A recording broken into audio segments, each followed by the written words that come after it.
passion du Christ, passion de l'Église. Dans la vie, dans notre vie, la passion est le moteur. C'est l'énergie vitale. Par la passion, on peut bâtir et on peut aussi démolir. Donc la passion doit être toujours évangélisée. Le pape François nous a invités à méditer, à réfléchir sur la synodalité. Comment l'Église vit, comment elle s'organise, comment elle veille sur elle-même, sur les articulations internes, non pas pour se regarder elle-même, mais pour mieux servir le monde et pour se donner au monde. Alors, je propose une méditation sur, justement, d'abord l'Église. Avant de voir la synodalité, les mécanismes internes, comment voyons-nous l'Église, notre Église? Nous vivons dans l'Église et dans la société du XXIe siècle. C'est dans ce contexte que tous les baptisés sont appelés à être fidèles à leur foi et en même temps rayonnants. Et un baptisé doit rayonner de la lumière qu'il a reçue le jour de son baptême. Par la force et par la créativité de l'Esprit Saint, le Seigneur nous garde de la tentation de la peur et de la paresse. Aujourd'hui, nous baptisés, nous devons être témoins passionnés du ressuscité. La passion actuelle. Nous vivons une époque particulière. En Occident, la situation de l'Église n'est pas brillante. Nous avons connu des difficultés, nous les connaissons encore. Et parfois, certains se posent la question, mais où est le printemps de l'Église? L'hiver est dur. Nous, catholiques, nous souffrons. Nous voyons l'éloignement des fidèles. Nous voyons aussi une certaine dureté de la part du corps médiatique et judiciaire. Nous voyons et nous constatons des douleurs, des failles, des tsunamis à cause de mœurs, à cause de certaines immaturités de la part de croyants. Alors on pourrait dire, comme Saint Paul, que le corps tout entier de l'Église souffre. Nous souffrons. Le corps tout entier de Christ, dans son Église, est fragilisé. Nous vivons comme un vendredi saint où nous sommes regardés d'une manière pas très bienveillante. Parfois nous sommes stigmatisés, parfois condamnés. La violence des cris d'hier dans l'Évangile, crucifie-le, crucifie-le, est proche des cris de la foule d'aujourd'hui. Il y a souvent une forme de violence. Et ces cris extérieurs sont accompagnés de gémissements. Et là, je cite encore Saint Paul dans l'Épître aux Romains. Il dit « La création gémit, mais nous aussi nous gémissons. » Les gémissements, qu'ils soient personnels ou collectifs, se vivent à l'intérieur de l'Église. Ces gémissements sont nos questions, nos doutes, nos combats, nos tentations, nos colères, nos résistances, nos douleurs. Et en même temps, si nous vivons des situations complexes et difficiles, c'est parce que peut-être que nous avons souffert d'un refroidissement charismatique. Nous avons perdu le feu, la flamme de l'esprit, la passion pour le royaume. Comme dans la purification du temple, dans l'évangile de Jean, Jésus chasse les marchands. Notre Église vit un temps de purification. Et il est important de regarder d'abord à l'intérieur de l'Église. Il faut voir tout ce qui est artificiel, superficiel, peut-être profane. Et il faut redonner à l'Église sa mission. Il faut retrouver la mission de l'Église. L'authenticité, la vérité, sa vraie mission. Communiquer la bonne nouvelle au monde. Le trafic, comme dit Saint Jean, au chapitre 2, n'est pas du tout la vocation et la mission de l'Église. L'Église est un lieu de communion avec Dieu et avec les autres. Et souvent, dans la vie ordinaire de tous les jours, vous comme moi, nous constatons les difficultés. Elles sont bien réelles. Elles sont liées à la pauvreté, aux pauvretés de nos communautés. Dans notre Europe occidentale, depuis longtemps, nous avons du mal à accepter une dimension importante de notre pauvreté. Nous avons du mal à accepter, à épouser et à agir avec l'inconfortable. L'inconfortable. Alors quand nous voyons à l'extérieur la mission de l'Église dans des pays lointains, jeunes, peut-être minoritaires, l'inconfort nous semble normal. Il y a des grandes distances, peu de prêtres, peu de laïcs, manque de chrétiens, danger d'une Église à créer, etc. Mais en Europe, chez nous, l'évolution de nos Églises est vécue dans la douleur. Nous sommes confrontés à une situation nouvelle et brutale. Notre tradition chrétienne, que nous croyons acquise, elle souffre. Elle n'a plus la force d'il y a 50 ans. Alors certains ont la nostalgie du passé, un passé chrétien, où les codes chrétiens étaient connus, reconnus, faciles. Ils étaient définis et intégrés. Mais dans l'aridité actuelle, nous sommes touchés. Dans notre parcours de foi, nous voyons que nos contemporains, et parfois les contemporains ne sont pas loin, sont souvent dans nos familles, dans nos communautés. Ils se mettent à la périphérie, au marge de l'Église. Et alors, nous sommes obligés de bâtir de nouvelles relations avec une société où l'on rencontre l'ignorance, parfois l'hostilité et le plus souvent l'indifférence.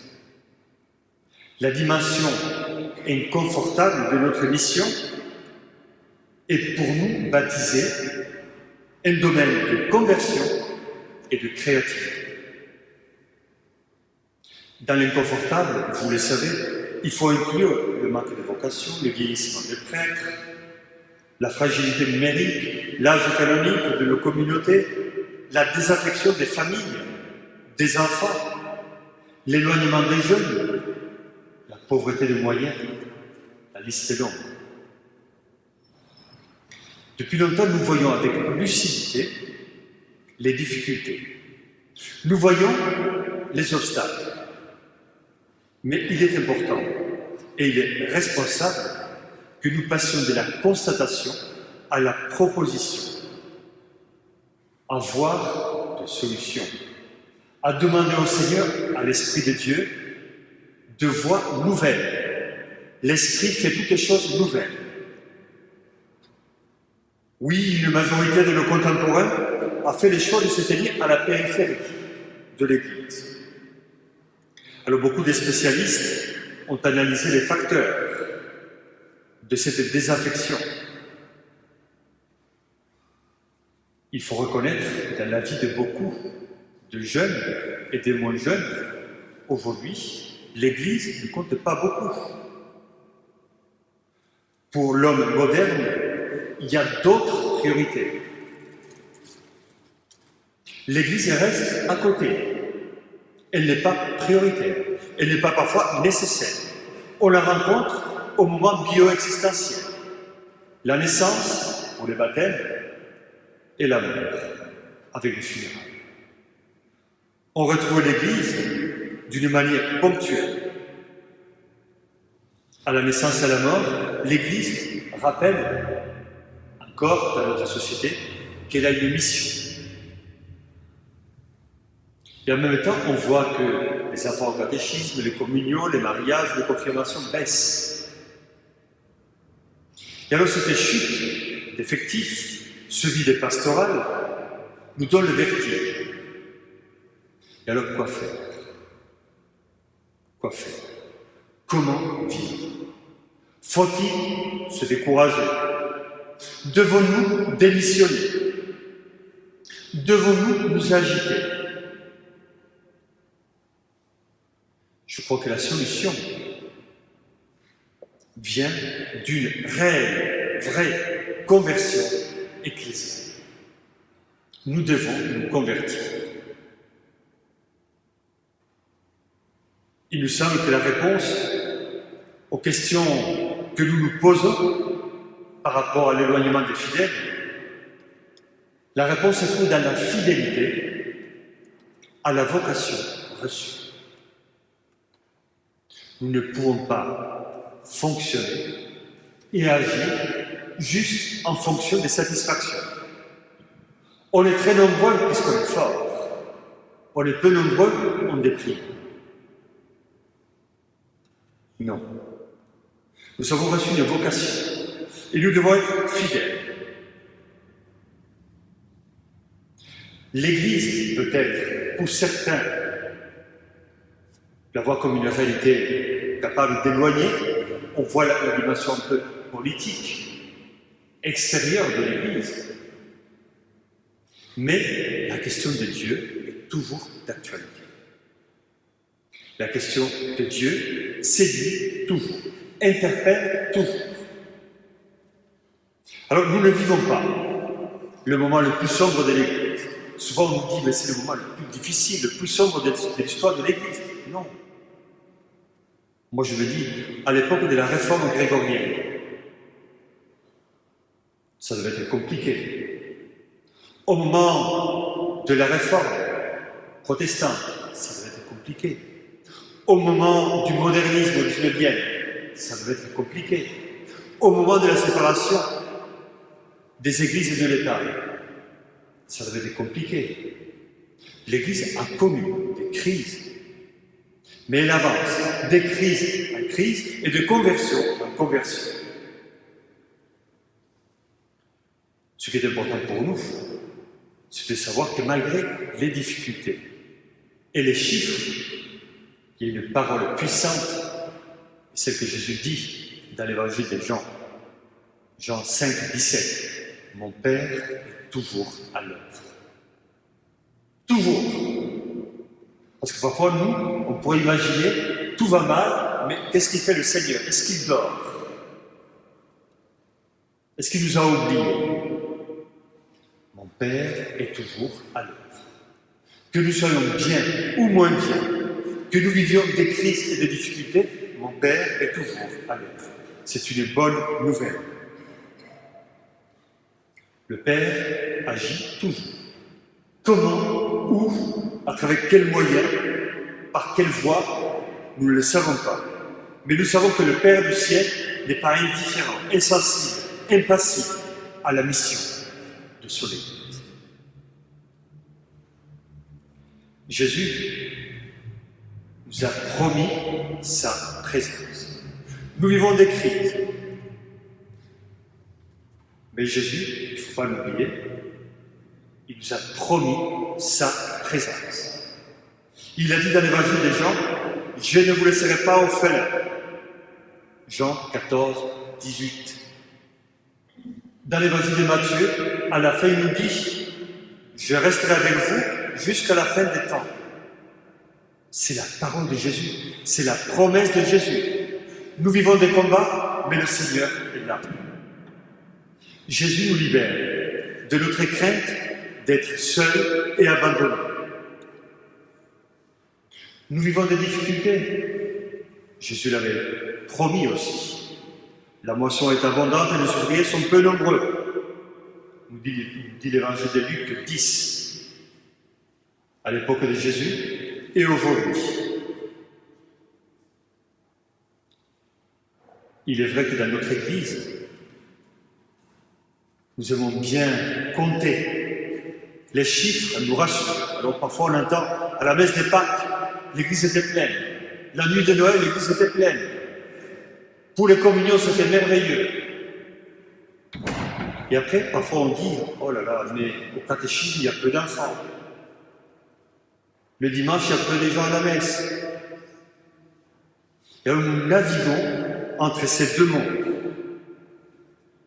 Mais il ne faut pas sombrer dans la logique profane des chiffres.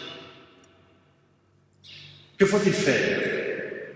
Est-ce qu'il faut se protéger et donc rester indifférent en attendant des temps meilleurs? Est-ce qu'il faut inventer de nouvelles tactiques ou stratégies pour rester vivant? Parfois on se demande, comme le prophète Isaïe, face à ces défis, qui enverrai-je? C'est la question du Seigneur. La passivité, l'indifférence, l'hostilité de notre société ne sont pas les seules difficultés. L'Église doit veiller sur des points de vigilance internes. Dans la fragilité peuvent naître des tensions. Dans la difficulté, certains se protègent pour ne pas souffrir, d'autres se lèvent en sauveur. Et alors nous avons les élus et les perdus, d'autres attendent. Chacun a ses mécanismes pour affronter les difficultés. L'Église vit par nature la grâce d'accueillir les différences. Nous sommes tous différents. Mais il ne faut pas glisser de la différence à la divergence, à la division, à la fracture et au conflit. C'est un crescendo tragique. Parce qu'il est facile, dans des moments de difficulté, de mettre des étiquettes en fonction de leur vision ecclésiale. Lui, il pense comme moi, il est très bien. Il ne pense pas comme moi, il est très mal. Et parfois, nous sommes basiques. Et nous suivons le mouvement du monde. Ou on est pour ou contre. J'aime, j'aime pas. C'est trop basique. Nous devons aller au-delà des affinités affectives. Nous devons être les uns avec les autres et pas les uns contre les autres. Nous devons créer une belle communion avec toutes les différences. Vous savez, quand on regarde les collèges apostoliques n'étaient pas du tout cloniques. Nous avons Matthieu, le collecteur d'impôts, Simon, un zélote. Nous avons Pierre, impulsif, Jean, fin. Ils sont tous différents. Jésus n'a pas fait un casting pour choisir ceux qui pensent comme lui. Il a créé un collège, et dans ce collège, il y a beaucoup de différences.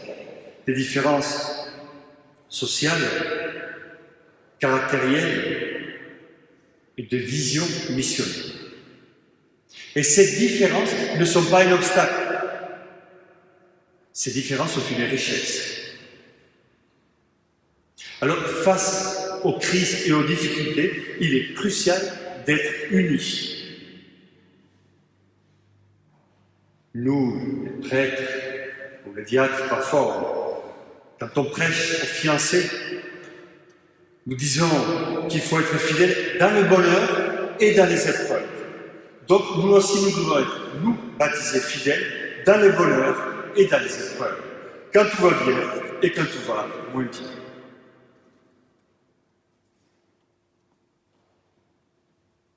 Et le deuxième point, dans notre Église, c'est la passion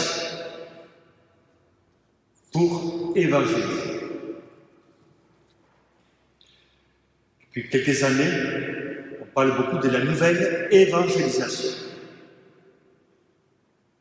S'agit-il d'une nouveauté dans l'Église? Non, nous le savons. L'évangélisation, depuis le commencement de l'Église, était non pas un moment, mais un état vocationnel. Le binôme vocation et témoignage pour les baptisés n'est pas optionnel.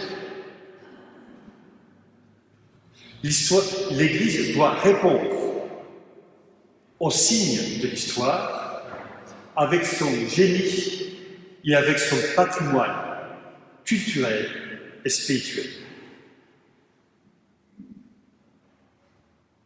Nous pourrions avoir la tentation des disciples d'Emmaüs en voyant les difficultés. Quand Jésus leur pose la question, mais de quoi parlez-vous? Rappelez-vous, qu'est-ce qu'ils disent? Ce qui ne va pas. Ils annoncent la mort, ils annoncent les douleurs, Jésus est mort. Ils parlent d'un échec. Ils sont dans un état de souffrance. La situation ecclésiale d'aujourd'hui nous encourage à la lucidité. Nous sommes invités à ne pas nier les difficultés, mais nous sommes invités aussi à donner de la vie au corps du Christ, son Église. La sève de l'amour de Dieu doit circuler dans l'Église. Autrement, notre Église, elle fonctionne, mais ne vit pas. Dans la nouvelle évangélisation, il est important d'être lucide, là aussi. Il y a des domaines où le monde nous attend, où nous pouvons témoigner. La culture, la vie sociale, l'univers des communications sociales, le monde économique, le monde scientifique, la technologie, la politique. Le monde nous provoque pour que nous puissions donner une réponse de foi. Le monde attend. Alors quand on parle de nouvelle évangélisation, il ne faut pas penser juste à des spécialistes. Chaque baptisé est appelé à être créatif, à donner des réponses. Pourquoi ne pas créer des réalités laboratoires dans nos communautés, dans nos paroisses, où on essaye de nouvelles voies? Il faut sortir d'une logique mortifère. Je veux bien le passage de Jean, chapitre 11, avec Lazare, que vous connaissez. Jésus dira, Lazare sort dehors. Il s'agit d'une parole puissante, belle. Cette parole sort Lazare d'un lieu sombre, humide, de mort. Jésus dira à son ami, sors dehors, sors d'un lieu de mort, déliez-le. Il demande aux autres de le libérer. Combien de liens nous bloquent, nous paralysent dans nos vies? Déliez-le et laissez-le aller. Le mouvement. Sortir d'un lieu de mort pour commencer une nouvelle vie grâce à la parole d'autorité de Jésus.